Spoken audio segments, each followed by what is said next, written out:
أعوذ بالله من الشيطان الرجيم بسم الله الرحمن الرحيم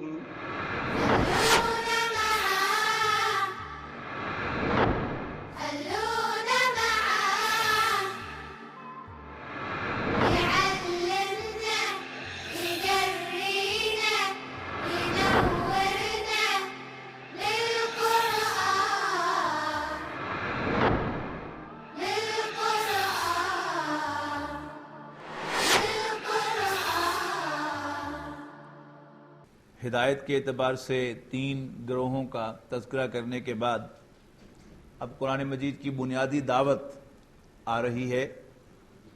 یا ایھا الناس، لوگو اعبدوا ربکم، اپنے رب کی بندگی اختیار کرو۔ الذی خلقکم، وہ کہ جس نے تمہیں پیدا کیا، والذین من قبلکم، اور تم سے پہلوں کو بھی، لعلکم تتقون، تاکہ تم متقی بن جاؤ۔ متقی کی تعریف گزر چکی ہے۔ اللہ تعالیٰ کے بارے میں مزید بیان کیا جا رہا ہے، الذی جعل لکم الارض فراشا، وہ کہ جس نے تمہارے لیے زمین کو فرش بنایا، بچھونا بنایا، والسماء بناء، اور آسمان کو چھت بنایا، وانزل من السماء ماء، اور آسمان سے پانی نازل فرمایا، فاخرج به من الثمرات رزقا لکم، پھر نکالے اس کے ذریعے، یعنی آسمان سے جو پانی اتارا اس کے ذریعے نکالے، من الثمرات، بہت سے پھل، رزقا لکم، تمہارے کھانے کے لیے۔ فلا تجعلوا للہ اندادا، پس اللہ کے لیے مد مقابل نہ بناؤ۔ یہ 2 الفاظ ہیں، ضد اور ند۔ ضد ہے اپوزٹ اور ند ہے اوپوننٹ، اور یہ ند کی جمع ہے انداد۔ پس اللہ تعالیٰ کے لیے مد مقابل یعنی اوپوننٹس قرار نہ دو، وانتم تعلمون، جانتے بوجھتے ہو۔ وَإِن كُنتُمْ فِي رَيْبٍ مِّمَّا، اب دین کی دعوت میں اللہ تعالیٰ کی بندگی کی دعوت اور رسول اللہ صلی اللہ علیہ وسلم کو اللہ کا رسول ماننے کی دعوت۔ حضور صلی اللہ علیہ وسلم کے رسول ہونے کی دلیل کیا ہے، ثبوت کیا ہے؟ یہ قرآن مجید۔ جیسا کہ میں نے ابتدا میں عرض کیا تھا کہ یہ اللہ کا کلام ہے، اس کی سب سے اصل حیثیت، سب سے بڑی حیثیت یہی ہے۔ نبی اکرم صلی اللہ علیہ وسلم نے 40 سال اپنی حیات طیبہ کے مکے میں گزارے تھے۔ سب لوگ آپ کو جانتے تھے کہ آپ کون ہیں، بائی نیم جانتے تھے۔ یہ معلوم تھا کہ آپ کس گھرانے سے ہیں، کس کے بیٹے ہیں، کس کے پوتے ہیں۔ یہ بھی معلوم تھا کہ بڑے سچے اور دیانتدار ہیں،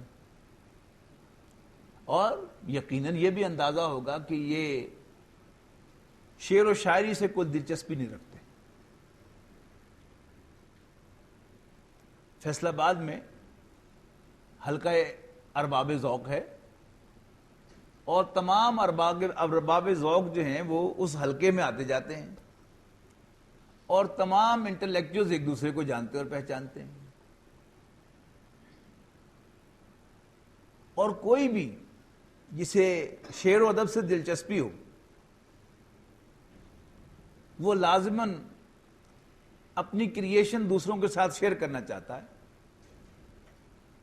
کوئی نئی نظم وہ لکھے گا، کچھ اور اشعار اگر وہ کہے گا تو وہ اپنے اشعار دوسروں کو سنانا چاہے گا۔ لہذا سب ایک دوسرے کو پہچانتے ہوتے ہیں۔ نبی اکرم صلی اللہ علیہ وسلم کے بارے میں یہ معلوم تھا کہ یہ کوئی انٹلیکچوئل نہیں ہے، بلکہ شعر آپ کو یاد ہی نہیں ہوتے تھے، شعر سے کوئی مناسبت نہیں تھی۔ لیکن اچانک آپ کی زبان مبارک پر عربی کا بہترین کلام جاری ہو گیا۔ یہی رسول اللہ صلی اللہ علیہ وسلم کی رسالت کی اصل دلیل تھی، ورنہ نہ آپ کی شکل میں کوئی تبدیلی آئی،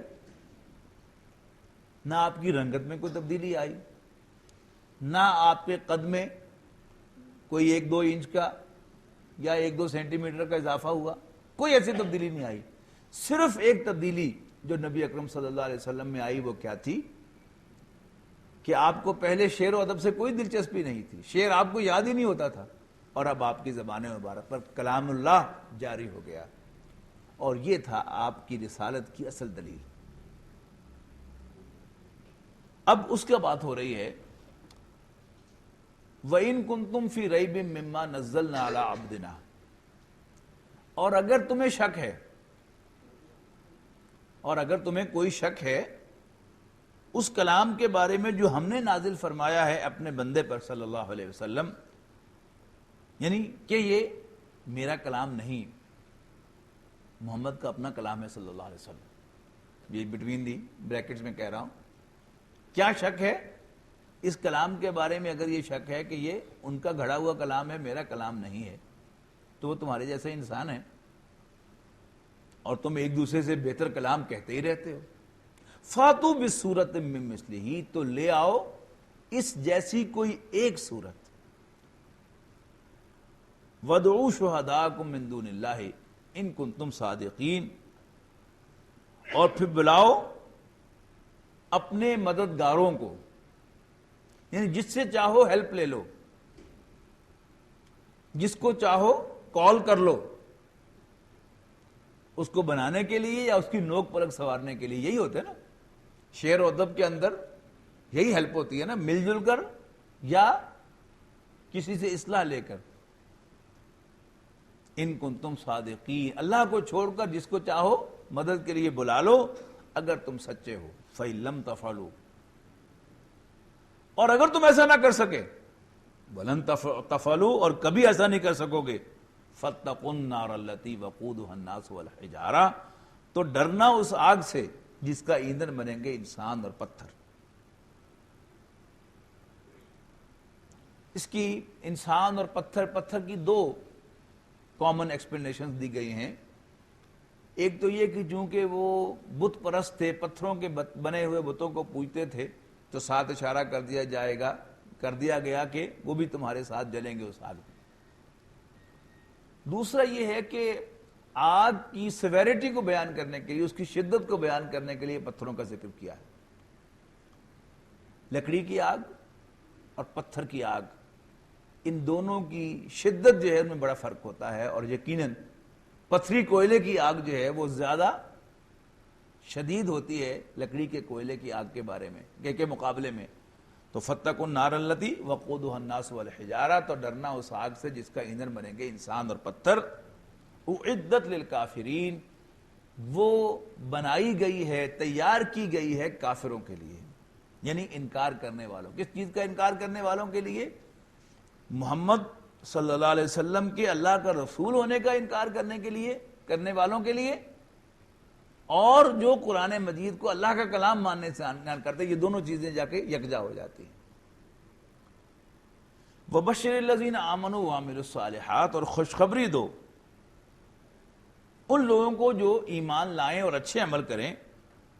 کس بات کی خوشخبری دو؟ اَنَّ لَهُمْ، کہ ان کے لیے ہیں کیا؟ جنات، ایسے باغات، تجری من تحت الانہار، کے جن کے نیچے نہریں بہتی ہیں، کلما رزقوا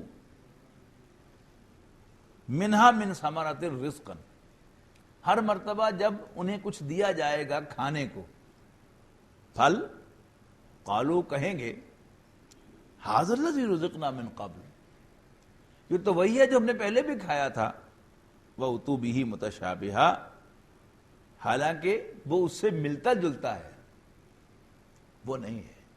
یعنی جب کھا کے دیکھیں گے تو اندازہ ہوگا کہ نہیں، دکھتا تو یہ سیب ہی تھا، لیکن اس سیب میں اور جو وہ سیب جو ہم نے دنیا میں کھایا تھا، زمین و آسمان کا فرق۔ یہ دکھتا تو اناری ہے لیکن یہ اور ہی شے ہے، یہ دکھتا تو عام ہی ہے لیکن یہ کوئی اور ہی شے ہے۔ وَلَهُمْ فِيهَا أَزْوَاجٌ مُطَهَّرَةٌ، اور ان کے لیے وہاں پاکیزہ بیویاں ہوں گی، اسپاؤسز ہوں گی، وَهُمْ فِيهَا خَالِدُونَ، اور اس میں وہ ہمیشہ ہمیش رہیں گے۔ ان اللہ لا یستحی ان یضرب مثلا ما بعودۃ فما فوقها، یقیناً اللہ نہیں شرماتا، نہیں گھبراتا، نہیں ہیزیٹیٹ کرتا کہ وہ مثال بیان کرے کسی مچھر کی یا اس سے بھی اوپر کسی شے کی، یعنی مراد ہمارے محاورے میں اس سے بھی کم تر کسی شے کی۔ فَأَمَّا الَّذِينَ آمَنُوا، جہاں تک ایمان والوں کا تعلق ہے، فَيَعْلَمُونَ، وہ تو جان لیں گے، أَنَّهُ الْحَقُّ مِن رَبِّهِمْ، کہ یہ ان کے رب کی طرف سے سچی بات ہے۔ وَأَمَّا الَّذِينَ كَفَرُوا، رہے کافر، فَيَقُولُونَ، تو وہ کہیں گے، ماذا اراد اللہ بہذا مثلا، کہ اللہ کا اس مثال سے مطلب کیا ہے، what does he، اللہ تعالیٰ کہنا کیا چاہتا ہے، بات سمجھ میں نہیں آئی۔ یضل بہ کثیرا، اللہ اسی ایک ہی مثال سے بہتوں کو گمراہ کرے گا، ویہدی بہ کثیرا، اور اسی مثال سے کئیوں کو راستہ دکھائے گا۔ یعنی مثال ایک ہی ہوگی، آیت ایک ہی ہوگی، اسی آیت سے جو متقین ہوں گے وہ راہ پائیں گے، اور اسی آیت سے کفار مزید گمراہ ہوں گے۔ اب اصول بیان فرمایا، یہ تو ایک فیکٹ بیان کر دی کہ اللہ تعالیٰ بہتوں کو اس سے گمراہ کرے گا، بہتوں کو راستہ دکھائے گا۔ اب اصول بیان کیا کہ کن کو گمراہ کرے گا، وہ جو ڈیزرو کرتے ہوں گے کہ ہاں انہیں گمراہ کر دیا جائے۔ جیسے پہلے رکوع کے آخر میں فرمایا تھا کہ 13 سال 14 سال گزر چکے، جو اب بھی اڑے ہوئے ہیں، اب اللہ تعالیٰ نے ان پر ہدایت بین کر دی ہے۔ یہ وہی مضمون ہے، وَمَا يُضِلُّ بِهِ إِلَّا الْفَاسِقِينَ، اور اللہ تعالیٰ اس مثال کے ذریعے سے نہیں گمراہ کرے گا مگر نافرمانوں کو، باغیوں کو۔ کون سے؟ الذین ینقضون عہد اللہ من بعد میثاقہ، وہ جو اللہ کے ساتھ پختہ معاہدہ کر لینے کے بعد اسے توڑتے ہیں۔ وَيَقْطَعُونَ مَا أَمَرَ اللَّهُ بِهِ أَن يُوصَلَ، اور کاٹتے ہیں اس کو جس کو جوڑنے کا اللہ نے حکم دیا ہے۔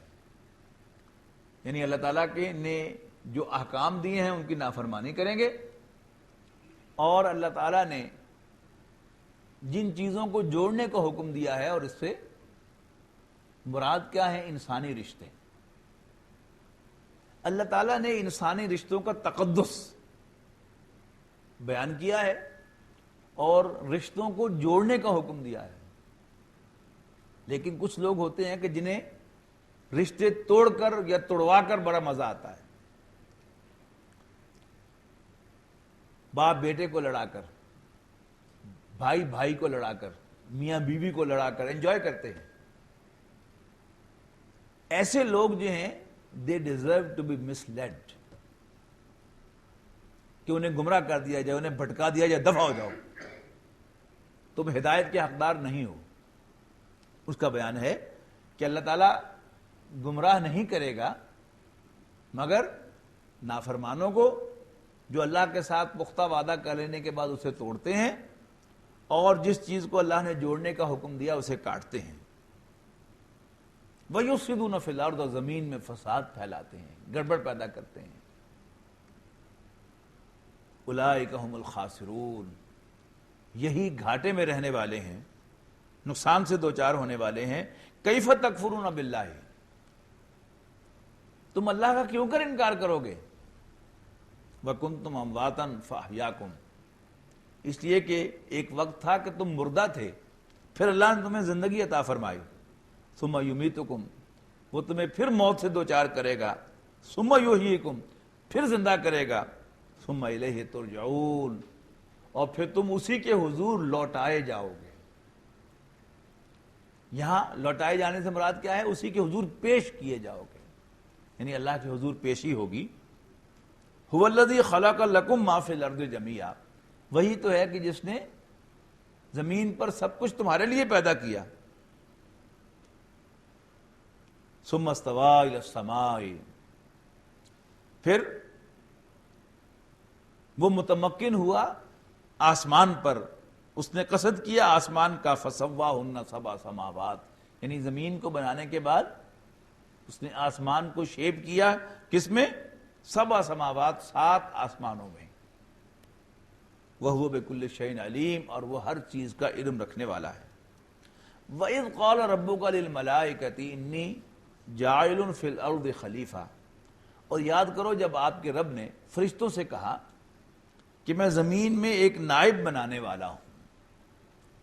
یہ قصہ آدم و ابلیس یہاں پر پہلی دفعہ آ رہا ہے، یہ وقفے وقفے سے آئے گا، یہ پہلے پارے میں ہے، پھر یہ 8ویں پارے میں آئے گا تفصیل سے، پھر 14ویں پارے میں آئے گا، پھر اس کے چھوٹے چھوٹے گلمپس آئیں گے 15ویں اور 16ویں پارے میں، اور پھر سورہ صاد میں تفصیل کے ساتھ یہ آئے گا۔ تو اگر آپ حساب لگائیں تو لگ بھگ 7 پاروں کے وقفے سے، 7 ساڑھے 7 8 7 ساڑھے 7 8 پاروں کے وقفے سے یہ قصہ بار بار نقل کیا جاتا ہے۔ قرآن مجید کی ہدایت جو ہے، یاد رکھیے گا، میں نے عرض کیا نا کہ ایک ہے اس کی انفارمیشن، وہ اور شے ہے، ایک ہے قرآن مجید کی ہدایت، یہ اور شے ہے۔ ہدایت ملتی ہے ہدایت کے چاہنے والوں کو، اور انفارمیشن گمراہی کے طالبوں کو بھی مل سکتی ہے۔ وہ کہ جو اعتراضات کھڑے کر رہے ہوں کہ جی اس کا کیا مطلب ہے اور اس کا کیا مطلب ہے، یہ مچھر کی مثال کیوں دی ہے اور مکھی کی مثال کیوں دی ہے، انفارمیشن تو قرآن مجید میں سے وہ بھی لے سکتے ہیں، لیکن ہدایت کس کے لیے ہے؟ وہ صرف فرما بردار لوگوں کے لیے، نافرمانوں کے لیے نہیں۔ اب اس کی ہدایت اللہ تعالیٰ نے رکھی ہے اس کی تلاوت میں، اس میں چیپٹر نہیں ہے کوئی، نماز کا چیپٹر کوئی شخص جو ہے وہ نماز کیسے پڑھی جائے کہ نہ پڑھی جائے، انڈیکس دیکھے کہ اچھا نماز، اچھا ٹھیک ہے، نمبر 1 نمبر 2 نمبر 3، ایسی کوئی شے قرآن مجید میں نہیں ہے۔ نماز کا ذکر جو ہے وہ پہلے پارے سے شروع ہو گیا اور یہ آخری پارے تک چلتا رہے گا۔ زکوٰۃ کا ذکر پہلے پارے میں شروع ہو گیا، وَمِمَّا رَزَقْنَاهُمْ يُنْفِقُونَ، کہ ہم نے جو کچھ انہیں دیا اس میں سے خرچ کرتے ہیں، شروع ہو گیا اور یہ آخری پارے تک چلتا رہے گا، آئے گا وقفے وقفے سے، لیکن یہ ارینجمنٹ ڈیوائن ارینجمنٹ ہے، یہ ایک اللہ کا کلام ہے نا، اللہ تعالیٰ نے اپنے فیصلے سے ان کو ریپیٹ کرنا ہے مضامین کو، وہ خوب جانتا ہے کہ میرے لیے یہ مضمون کتنی دفعہ ریپیٹ ہونا چاہیے اور میرے لیے وہ مضمون کتنی دفعہ ریپیٹ ہونا چاہیے۔ تو قصہ آدم و ابلیس کو اللہ تعالیٰ نے وقفے وقفے سے 7 7 8 8 پاروں کے وقفے سے بیان کیا۔ یوں سمجھیے کہ اگر کوئی شخص روزانہ 1 پارہ قرآن مجید کا تلاوت کرتا ہو تو وہ ہر ہفتے قصہ آدم و ابلیس ضرور پڑھے گا، اور اگر وہ ہدایت کا طالب ہے تو اسے ہدایت ملے گی۔ ہدایت کیا ہے؟ یہ 2 کرداروں کی کہانی ہے، جن میں سے ایک اللہ کا فیوریٹ ہے اور دوسرا اللہ تعالیٰ کا کنڈیمڈ کردار ہے۔ اللہ تعالیٰ کا فیوریٹ کردار آدم و حوا کا کردار ہے، اور اللہ تعالیٰ کا مغضوب و مردود کردار ابلیس کا کردار ہے، شیطان کا کردار ہے۔ دونوں سے نافرمانی ہوئی، دونوں کی جواب طلبی ہوئی، ایک نے معافی مانگ لی، دوسرا اکڑ گیا۔ معافی مانگنے والا اللہ کا فیوریٹ بن گیا، آدم و حوا اللہ کے فیوریٹ بن گئے، اور شیطان اللہ کا مغضوب ہو گیا، اللہ کے غضب کا نشانہ بن گیا۔ تو یہ میسج ہے جو قرآن مجید بار بار دیتا ہے، اور اس کہانی کو بار بار بیان کیا ہے، جبکہ عام جو دنیا میں جن کتابوں سے ہم واقف ہیں ان میں ایسا نہیں ہوتا، ٹیکسٹ بک میں ایسا کبھی نہیں ہوتا۔ اس میں قصہ آدم و ابلیس کی ایک کے لیے ایک چیپٹر مختص ہے تو وہیں بیان ہوگا، آگے پیچھے اس کا ریفرنس تو آ سکتا ہے، دوبارہ واقعہ بیان نہیں ہوگا۔ لیکن قرآن مجید چونکہ کتاب ہدایت ہے، یہاں پر ہدایت کے نقطہ نگاہ سے ریپیٹ کیا گیا ہے مضامین کو، تو پہلی دفعہ آ رہا ہے وَإِذْ قَالَ رَبُّكَ لِلْمَلَائِكَةِ إِنِّي جَاعِلٌ فِي الْأَرْضِ خَلِيفَةً، اور یاد کرو جب آپ کے رب نے فرشتوں سے کہا میں زمین میں ایک نائب بنانے والا ہوں۔ قالوا، وہ کہنے لگے، أَتَجْعَلُ فِيهَا، میں یفسد فیہا، اے اللہ کیا تو زمین میں بنائے گا ایک ایسا شخص جو زمین میں فساد برپا کرے، گڑبڑ پیدا کرے، وَيَسْفِكُ الدِّمَاءَ اور خون بہائے، وَنَحْنُ نُسَبِّحُ بِحَمْدِكَ وَنُقَدِّسُ لَكَ، جبکہ ہم تیری حمد کی تسبیح کرتے ہیں۔ یعنی ایک ہے تسبیح، یعنی بار بار اللہ کا نام لینا، اسے کیا کہتے ہیں؟ تسبیح اصطلاح میں۔ حمد کیا ہے؟ تعریف۔ اب تسبیح جو ہے وہ دو طرح کی ہے، ایک ہے تسبیح الحمدللہ الحمدللہ الحمدللہ، اللہ اکبر اللہ اکبر اللہ اکبر، یہ کیا ہے؟ یہ حمد کی تسبیح ہے۔ اور دوسری تسبیح کیا ہے؟ سبحان اللہ سبحان اللہ سبحان اللہ، یہ تسبیح کی تسبیح ہے، یعنی اللہ تعالیٰ کو پاک قرار دینا اس کی تسبیح ہے۔ تو نحن نسبح بحمدک، ہم تیری حمد کی تسبیح کرتے ہیں، وَنُقَدِّسُ لَكَ اور تجھے پاک بھی قرار دیتے ہیں، یعنی تیری پاکی بھی بیان کرتے ہیں۔ الحمدللہ اللہ اکبر بھی کہتے ہیں اور سبحان اللہ بھی کہتے ہیں۔ قال، اللہ نے فرمایا، انی اعلم ما لا تعلمون، میں وہ کچھ جانتا ہوں جو تم نہیں جانتے۔ وعلم آدم الاسماء کلہا، اور اللہ نے سکھلا دیے آدم کو سارے نام۔ اب قرآن مجید نے اس کی تفصیل بیان نہیں کی کہ وہ سارے نام کیا تھے، اس کو مبرم، یعنی کوئی انفارمیشن اللہ تعالیٰ نے حضرت آدم علیہ السلام کو دے دی اور اس کے بعد فرشتوں کے سامنے پیش کیا۔ ثم عرضهم علی الملائکۃ، پھر انہی ناموں کو فرشتوں کے سامنے پیش کیا، تم بتاؤ۔ فقال، اور کہا، انبئونی باسماء ہؤلاء، تم مجھے سب کے سب یہ نام بتاؤ، ان کنتم صادقین، اگر تم سچے ہو، یعنی تم میری تخلیق پر اعتراض کر رہے ہو، یعنی اس مفروضے کے ساتھ تمہیں سب پتہ ہے، تمہیں سب پتہ ہے تو پھر یہ بتاؤ۔ قالوا، وہ کہنے لگے، سبحانک، اے اللہ تو پاک ہے۔ یہ سبحانک جو ہے، اس میں جو سبحانہ کی زبر ہے، یہ بتاتی ہے کہ اس سے پہلے کوئی لفظ جو ہے وہ محذوف ہے۔ تو یہاں پر جو محذوف مانا گیا ہے بالعموم وہ ہے اسبح یا نسبح سبحانک، ہم تیری پاکی کی تسبیح کرتے ہیں، اس لیے کہ اسم کی نارمل حالت رفع کی حالت ہے، پیش کی حالت ہے، اور جب بھی کوئی اسم رفع کی بجائے نصب یا جر میں ہو تو اس کی کوئی وجہ ہونی چاہیے، اگر وجہ لکھی ہوئی نہ ہو تو پھر وہ وجہ وہاں پر محذوف مانی جاتی ہے، انڈرسٹوڈ مانی جاتی ہے۔ تو یہاں سامنے نہیں ہے، لیکن سبحانہ کی زبر اشارہ کر رہی ہے کہ یہ کوئی مفعول ہے۔ تو نسبح سبحانک، ہم تیری پاکی کی تسبیح کرتے ہیں، لا علم لنا الا ما علمتنا، ہمیں کچھ معلوم نہیں مگر وہی جو تو نے ہمیں بتایا ہے، ہمیں تعلیم دیا ہے۔ انک انت العلیم الحکیم، بے شک تو سب کچھ جاننے والا، بڑی حکمت والا ہے۔ قال، پھر اللہ تعالیٰ نے حضرت آدم سے کہا، یا آدم انبئہم باسمائہم، اے آدم بتا دو ان کو وہ سارے نام۔ فلما انباہم باسمائہم، پھر جب آدم نے سارے نام بتا دیے انہیں، قال، اللہ نے فرمایا، الم اقل لکم، میں تم سے کہا نہیں تھا، انی عالم غیب السماوات والارض وعالم ما تبدون وما کنتم تکتمون، کہ میں آسمانوں اور زمین کے سارے سیکرٹس کو جانتا ہوں، تمام چھپی باتوں کو جانتا ہوں، اور میں جانتا ہوں اس کو بھی جو تم ظاہر کرتے ہو اور اس کو بھی جو تم چھپاتے ہو۔ وَإِذْ قُلْنَا لِلْمَلَائِكَةِ اسْجُدُوا لِآدَمَ فَسَجَدُوا إِلَّا إِبْلِيسَ، اور یاد کرو جب ہم نے فرشتوں سے کہا آدم کو سجدہ کرو، یعنی اللہ تعالیٰ نے اپنے فیصلے کو ایگزیکیوٹ کر دیا اور آدم علیہ السلام تخلیق پا گئے۔ اب دوسرے مقامات سے تفصیل مل جائے گی کہ یہ 3 سٹیجز میں ہوا۔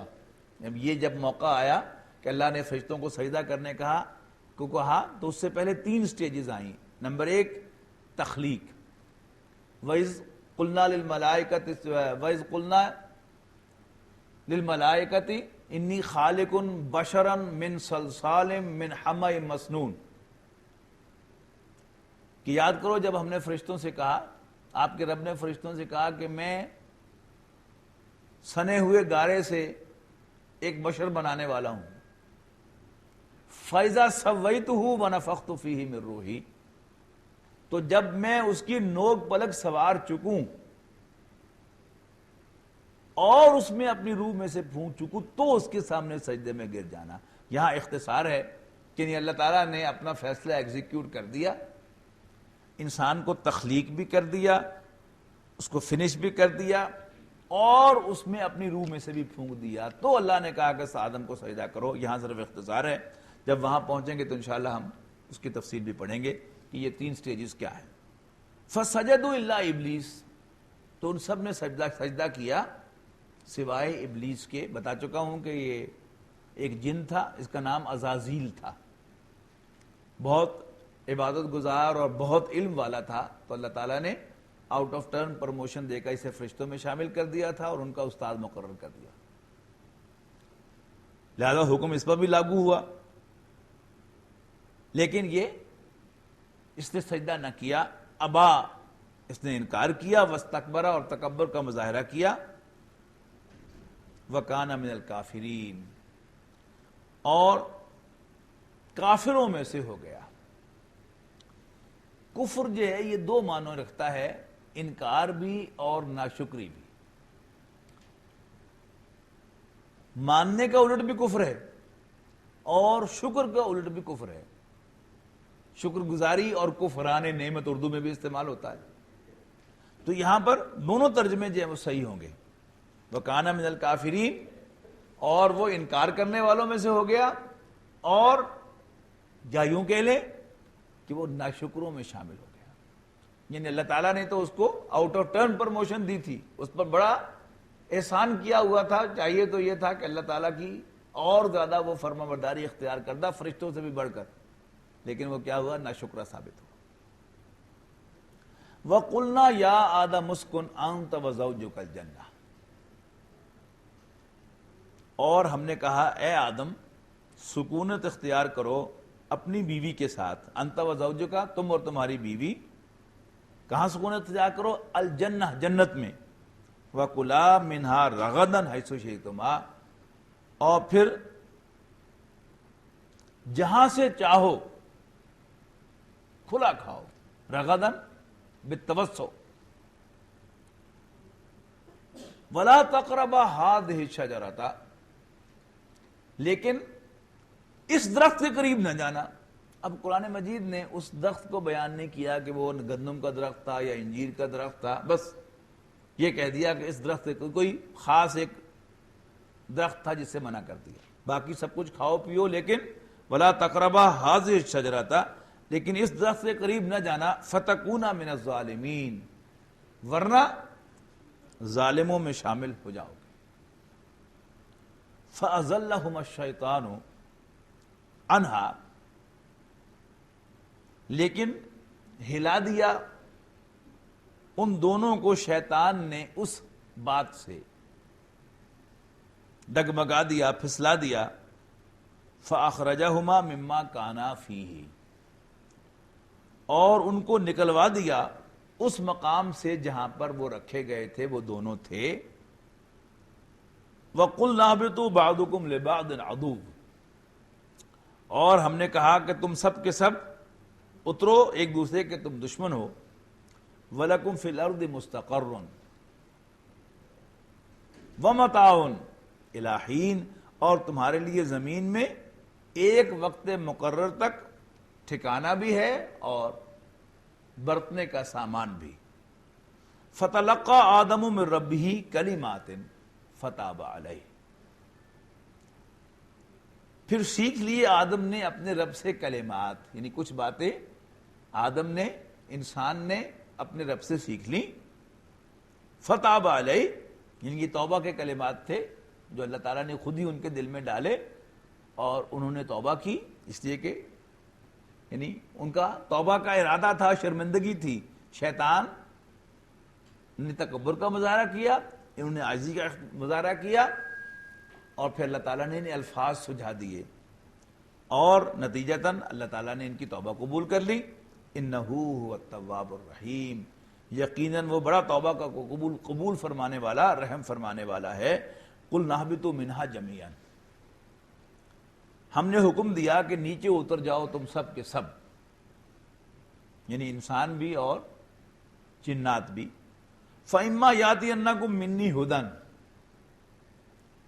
پھر جب بھی تمہارے پاس میری جانب سے کوئی ہدایت آئے، کوئی ڈائریکشن آئے، فَمَن تَبِعَ هُدَايَا، تو جو کوئی بھی پیروی کرے گا میری ہدایت کی، میری رہنمائی کی، فَلَا خَوْفٌ عَلَيْهِمْ وَلَا هُمْ يَحْزَنُونَ، تو اسے نہ کوئی خوف ہوگا اور نہ ہی یہ لوگ غمگین ہوں گے. انہیں نہ کوئی خوف ہوگا اور نہ ہی یہ لوگ غمگین ہوں گے. وَالَّذِينَ كَفَرُوا وَكَذَّبُوا بِآيَاتِنَا، البتہ وہ لوگ کہ جو انکار کریں گے اور ہماری آیات کو جھٹلائیں گے، اولئک اصحاب النار، یہ اہل جہنم ہوں گے، ہم فیہا خالدون، اس میں ہمیشہ ہمیش رہیں گے. یہ 4 تمہیدی رکوع آنے کے بعد اب ایک طویل مضمون شروع ہو رہا ہے، وہ ہے بنی اسرائیل پر اتمام حجت. بنی اسرائیل کون ہے؟ اسرائیل لقب ہے حضرت یعقوب علیہ السلام کا، عبرانی زبان میں جس کے معنی ہیں عبداللہ. اسیر کہتے ہیں نا قیدی کو، اور ایل کہتے ہیں عبرانی میں اللہ کو. اسرائیل اللہ کا غلام، اللہ کا بندہ، عبداللہ. حضرت یوسف علیہ السلام کے واقعے میں حضرت یعقوب کے 12 بیٹوں کا ذکر ہے. تو یہ بنو یعقوب جو ہے یہی بنو اسرائیل یا بنی اسرائیل کہلائے. اور یہ ایک بڑا خاندان تھا جو حضرت یوسف کے ساتھ پہلے مصر گیا اور پھر وہاں جا کر کچھ عرصے کے بعد یہ غلام بنا لیے گئے اور پھر حضرت موسیٰ علیہ السلام نے انہیں آزادی دلائی. اللہ تعالیٰ نے اس قوم کے ساتھ بڑے چونچلے کیے، بڑے احسانات کیے، لیکن یہ قوم شیطان کی طرح انتہائی ناشکری بھی نکلی. اب قصہ آدم و ابلیس کے فوراً بعد یہ شروع ہو رہی ہے بات، اور اللہ کی نافرمان بھی ثابت ہوئی. نبی اکرم صلی اللہ علیہ وسلم کی آمد سے پہلے تقریباً 2500 سال تک نبوت اور رسالت کا سلسلہ اسی خاندان میں رہا. یعنی حضرت ابراہیم اللہ کے نبی تھے اور ان کے دونوں بیٹے حضرت اسماعیل اور حضرت اسحاق بھی اللہ کے نبی تھے. حضرت اسماعیل کی اولاد میں حضور صلی اللہ علیہ وسلم تک کوئی اور نبی نہیں آیا، جبکہ جتنے بھی پیغمبروں کے نام آپ کو یاد ہیں، جتنے بھی آپ میں سے کسی کو یاد ہوں، ان میں سے 95% جو ہے یہ بنی اسرائیل کے پیغمبر ہیں. حضرت اسحاق خود اللہ کے نبی ہیں، ان کے بیٹے حضرت یعقوب اللہ کے نبی ہیں، ان کے بیٹے حضرت یوسف اللہ کے نبی ہیں. یہ 3 تو یہی اکٹھے ہو گئے. اور پھر حضرت داؤد، حضرت سلیمان، حضرت زکریا، حضرت یحییٰ، حضرت عیسیٰ، حضرت موسیٰ، یہ سب کے سب کون ہیں؟ یہ اسرائیلی پیغمبر ہیں. تو 2500 سال تک نبوت اور رسالت کا سلسلہ اس خاندان میں رہا. لیکن انہوں نے کیا کیا کیا اس کی تفصیل آئے گی آگے، جس کے نتیجے میں اللہ تعالیٰ نے انہیں اس منصب سے معزول کر دیا. اور اب نبوت جو ہے وہ حضرت یعقوب کی اولاد سے حضرت اسماعیل علیہ السلام کی اولاد کی طرف منتقل ہو رہی ہے، یعنی حضور صلی اللہ علیہ وسلم کو مل رہی ہے. اور بنی اسرائیل حضور صلی اللہ علیہ وسلم کو ماننے کے لیے تیار نہیں ہے. اب یہ 5واں رکوع جو ہے یہ تو دعوت پر مشتمل ہے، یعنی جاتے جاتے ایک مرتبہ پھر انہیں بھرپور دعوت دی جائے بھی ہنوے بندے بن جاؤ، اب بھی مان لو میرے اس پیغمبر کو. اور ظاہر ہے کہ وہ ماننے والے نہیں ہیں. پھر ان کی کرتوتیں گنائی جائیں گی. 6 رکوع سے ایک فرد جرم ہے جو ان پر عائد کی جائے گی. یعنی اللہ تعالیٰ اپنے احسانات جتلائے گا، ہم نے تمہارے ساتھ یہ احسان کیا، تم نے اس کا یہ جواب دیا، ہم نے تم پر یہ مہربانی کی، تمہارا رسپانس یہ رہا، ہم نے تم پر ایسا کیا تمہارا رد عمل اس کا اور یہ آیا. اور پھر 17ویں رکوع میں جا کر یعنی دوسرے پارے کے پہلے رکوع میں اعلان ہوگا کہ اب تمہارا قبلہ جو ہے وہ اب اللہ کی بندگی اللہ کی عبادت کے لیے قبلہ نہیں رہے گا. اس کی بجائے مرکز ابراہیم و اسماعیل علیہ السلام یعنی خانہ کعبہ اب عبادت کا رخ بنے گا، قبلہ بنے گا نوع انسانی کے لیے. یہ گویا اعلان تھا کہ بنی اسرائیل اب ہمیشہ ہمیشہ کے لیے دنیا کی امامت کے منصب سے معزول کیے جا رہے ہیں. تو پہلے چوتھا رکوع جو ہے دعوت وہ آ رہا ہے یا بنی اسرائیل اذکروا نعمتی اللتی انعمت علیکم، اے یعقوب کے بیٹو، اے اسرائیل کی اولاد، یاد کرو میری اس نعمت کو جو میں نے تم پر کی تھی. وَأَوْفُوا بِعَهْدِي، اور تم میرے ساتھ کیے ہوئے اپنے وعدے کو پورا کرو. یہ وعدہ کیا ہے؟ یہ میثاق بنی اسرائیل ہے جس کا ذکر آگے آئے گا، جس کی ایک اہم شک کیا تھی کہ جب بھی تمہارے پاس میری طرف سے کوئی پیغمبر آئے تم لازماً اسے مانو گے اور اس کی نصرت کرو گے. میرے اس وعدے کو پورا کرو، میرا پیغمبر آ گیا ہے، یعنی نبی اکرم صلی اللہ علیہ وسلم تشریف لا چکے ہیں، مان لو انہیں. تو اوفو بعہدی، تم میرے ساتھ کیے ہوئے اپنے وعدے کو پورا کرو. اوفی بعہدکم، میں تمہارے ساتھ کیے ہوئے اپنے وعدے کو پورا کروں گا. وَإِيَّايَ فَارْهَبُونَ، اور مجھ ہی سے ڈرنا، کسی اور سے نہیں. اور یہ بڑا اہم بات، بڑی ہی اہم بات ہے، انسان کو راہ راست رکھنے میں یہ بہت اہم کردار ادا کرتی ہے بات کہ کوئی ڈرتا کس سے ہے. اگر میں لوگوں سے ڈروں گا تو پھر بہت سے حقائق میں تسلیم نہیں کر سکوں گا، بہت سے کام جو میں کرنے چاہوں گا نہیں کر سکوں گا، اس لیے کہ میں لوگوں سے ڈرتا ہوں.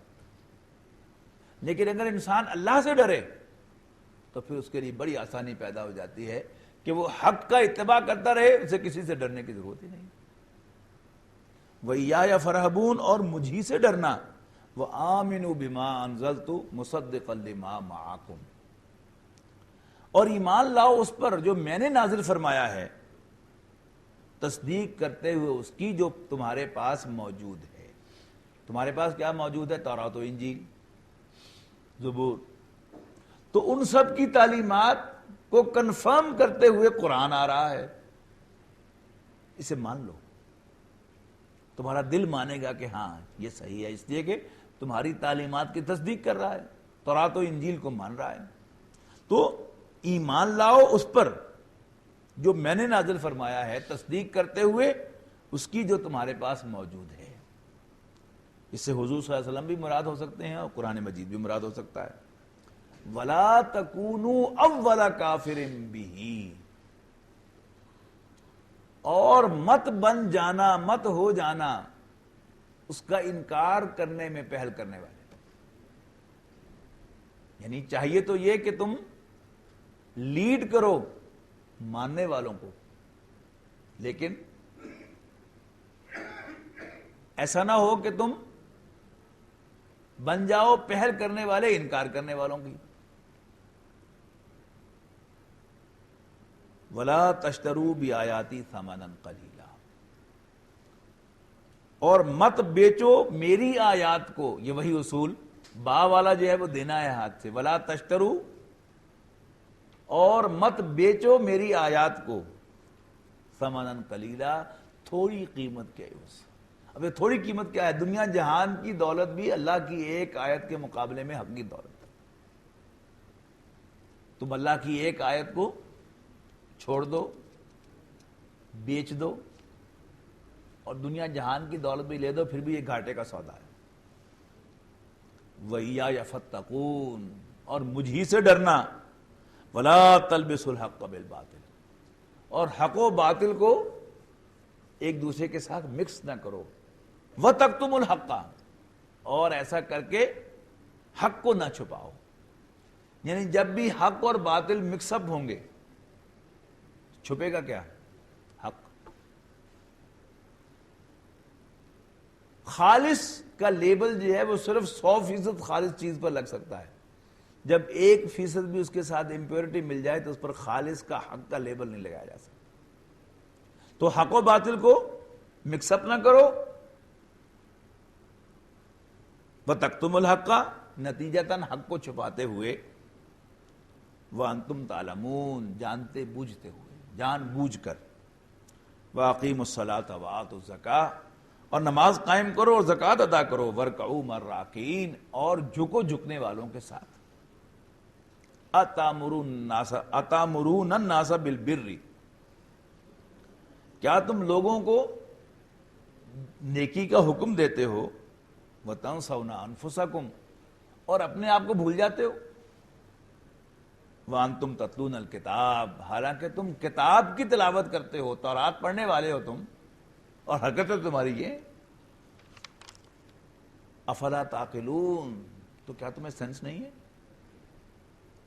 وَاسْتَعِينُوا بِالصَّبْرِ وَالصَّلَاةِ، اور مدد چاہو صبر کر کے اور نماز پڑھ کر، انہا لکبیرۃ، یقیناً نماز بھاری ہے، الا علی الخاشعین، مگر اللہ سے ڈرنے والوں پر، الذین یظنون، وہ لوگ کہ جو گمان رکھتے ہیں، انہم ملاقو ربہم، کہ وہ اپنے رب سے ملنے والے ہیں، وانہم الیہ راجعون، اور یہ کہ وہ اسی کے حضور لوٹنے والے ہیں۔